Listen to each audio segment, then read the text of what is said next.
Have you ever imagined a world where your skills are your currency? Where the vegetables from your garden buy you a doctor's visit? Where the chair you crafted trades for a week's worth of fresh bread? In an age dominated by digital transactions, credit scores, and cryptocurrency, communities have chosen a radical alternative. Or rather, return to humanity's original economic system: barter. Today, we're stepping into places where money has been consciously rejected. Not because these people don't understand modern economics, but precisely because they do. This isn't just a story about alternative economies, it's about communities reclaiming autonomy, rebuilding human connections, and reimagining what wealth truly means in the 21st century. The oldest way to trade. Long before people used coins around 600 BCE, they traded goods directly. Fish for wood, pottery for grain, work for shelter. This wasn't just business, it built relationships. What most people don't know is that barter never really went away. It just hid under the shadow of money systems. Now, from places where economies have crashed to groups seeking better ways to live, barter is making a comeback. When Argentina's economy fell apart in 2001, its money became nearly worthless overnight. Banks locked people's accounts, 1 in 4 workers lost their jobs, middle-class families suddenly couldn't buy food. But something amazing grew from this disaster: the Great Global trueque global barter network. At its peak, over 2.5 million Argentinians joined this network. Maria Gonzalez, who once worked as an accountant in Buenos Aires, remembers it clearly. On Mondays, I taught English to a mechanic who fixed my neighbor's car, who then watched the baker's kids, who gave me bread. We built our own economy when the official one failed us. These weren't simple swaps. The network created barter fairs, community credits, and marketplaces where teachers, doctors, and craftspeople could all trade services without using the country's failing currency. What started as a way to survive grew into something more profound: a rediscovery of how communities can support each other. Many participants say this connection was more valuable than any money they'd lost. But the crisis isn't the only mother of barter. In rural Thailand, the Pun Pun community has created a nearly self-sufficient system by choice. Founded in 2003, this organic farm works mainly outside the money economy. We grow our food, build our homes from earth, catch rainwater, and make our own power, explains John Jendai, who helped start Pun Pun. When we need something we can't make, we trade with nearby villages. Our organic seeds for their hand-woven cloth, our woodworking for their healing knowledge. What's special about Pun Pun isn't just that they don't use much money, it's that thousands visit each year to learn from them. They've turned their economic choice into a teaching opportunity. New ways to trade.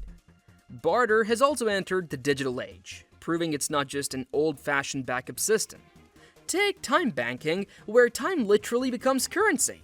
1 hour of any service, whether legal advice, fixing pipes, or computer help, equals one-time credit, no matter how the regular market might value these skills differently. Our World, one of the biggest time banking platforms, now connects over 50,000 members across 600-plus communities in 27 countries. Unlike Bitcoin or other digital money, which just puts dollar values online, time banking changes the basic rules about what has value. We're challenging the idea that a lawyer's hour is worth more than a gardener's, says Stephen Beckett, who runs a time bank in Portland, Oregon. In our system, everyone's time has equal value because everyone's contributions are equally human. Some communities go even further, banning money entirely within their borders. Gaviotas, a famous eco-village in Colombia, runs almost entirely without internal currency. Started in 1971 in the harsh eastern plains, this community of about 200 people has turned barren land into thriving forests, while creating green technologies now used worldwide. In exchange for their work, people live there and receive housing, food, education, and healthcare. When they need special goods they can't make, they trade their innovations, mostly biofuel and water cleaning systems, with the outside world. We're not against money as an idea, explains Elena Suarez, who has lived there for years. We're showing that human needs can be met without turning everything into a money transaction. When you take money out of daily life, you see people differently, as helpers rather than competitors. Ancient practices in modern times. For many native communities, barter wasn't something to rediscover. They never entirely gave it up, even as colonizers forced money systems on them.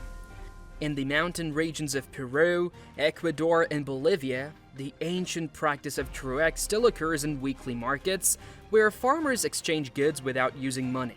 These aren't tourist shows or attempts to preserve culture, they're living economic systems. The Quechua concept of aini, giving back what you receive, guides these exchanges. It's not just about getting equal value, but also about maintaining balance in relationships and with nature.